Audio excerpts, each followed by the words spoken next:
আসসালামু আলাইকুম। আজকে আমি দেখাবো লার্নিং ইংলিশ, বাংলা টু ইংরেজি। আমরা কিভাবে কথোপকথন করতে পারি এরকম একটি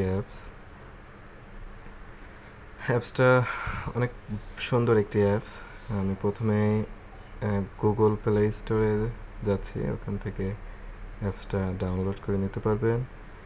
লার্নিং ইংলিশ লিখলে অনেক অনেক অ্যাপস পাওয়া যাবে। লার্নিং ইংলিশের অনেক অ্যাপস আছে। সো এর মধ্যে থেকেও অনেকটা ভালো হেল্পফুল হবে এমন অ্যাপসই আমি দেখানোর চেষ্টা করছি। আমি দীর্ঘদিন নিজেও এই অ্যাপসটি ইউজ করছি। শিক্ষণীয় বিষয় ধরতে গেলে অনেক কিছু এখান থেকে শেখা যায়। এখানে লার্নিং ইংলিশ স্পিকিং, আবার যেহেতু অ্যাপসটি আমার ডাউনলোড করা আছে, সেজন্য আমি সরাসরি আমার স্ক্রিন থেকে ডাউনলোডকৃত অ্যাপস থেকে আমি দেখানোর চেষ্টা করব। অ্যাপসটা এরকম একটি ইন্টারফেস দেখা যাবে। এর মধ্যে বেশ কিছু আইটেম আছে, যেমন আলফাবেট, যেগুলো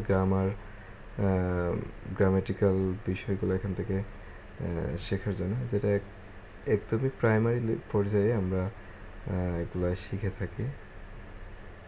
ছোট ছোট অ্যাপস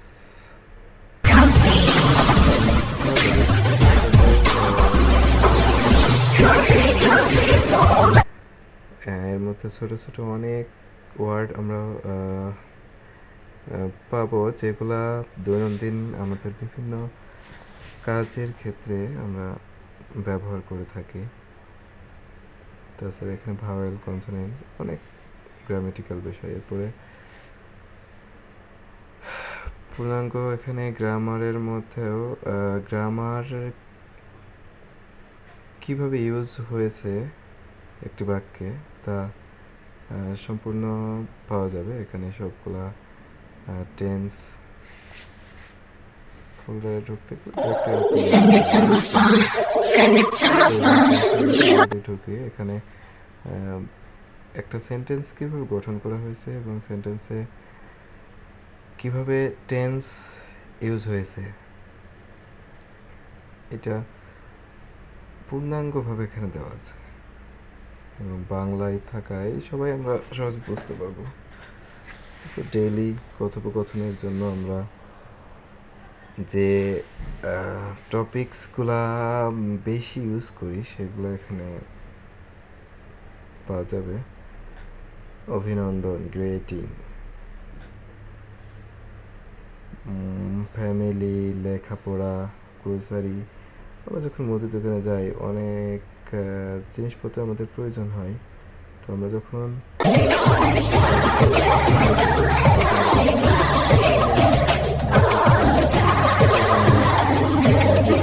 কমন ইংলিশ সেগুলো আমি ইউজ করতে পারি।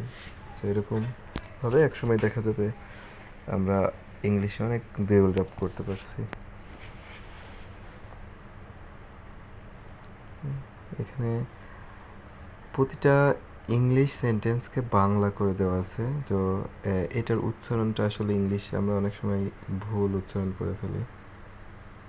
শুদ্ধ উচ্চারণটা ওখানে বাংলায় লেখা আছে, আমরা ওখান থেকে সঠিকটা আমরা জানতে পারবো।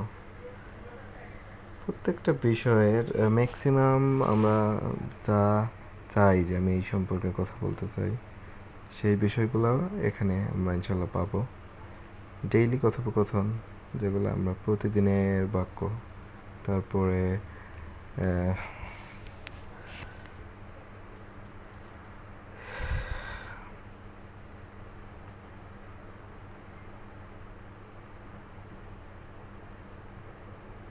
প্রত্যেকটা সাবজেক্ট ভিত্তিক এখানে ওয়ার্ডগুলো দেওয়া আছে। যদি আমরা মাছ সম্পর্কে কথা বলতে চাই, মাছের বিভিন্ন প্রকারভেদ বা পাখি বা ফ্রুটস ইত্যাদি ইত্যাদি, এগুলো প্রাইমারি জিনিসগুলোকে আমাদেরকে আগে শিখতে হবে। তাহলে আমরা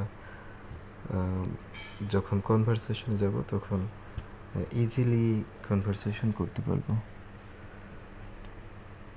এখানে কনভারসেশন দেওয়া আছে কথোপকথন, friend to friend, teacher to student, অনেক টপিকস দেওয়া আছে, হাজব্যান্ড ওয়াইফ, সেগুলো দেখতে পাবেন এই কনভারসেশনে দেখাচ্ছি। ইমেজ টু ওয়ার্ডও একটা আছে, যেখানে ছবির সাথে শব্দের সাথে ছবির মিল করে, এগুলো কিছু কিছু জিনিস জানা প্রয়োজন ছোট থেকে। তো এই যে এখানে দেওয়া আছে, যখন আমরা কনভারসেশন করব তখন এটাকে আমরা একটা গাইড হিসেবে ব্যবহার করতে পারি, যে না এইভাবে কনভারসেশন করতে পারি। আমরা বইয়ে অনেক ডায়লগ পড়ি, তো শর্ট শর্ট দু একটা অ্যাড আসবে,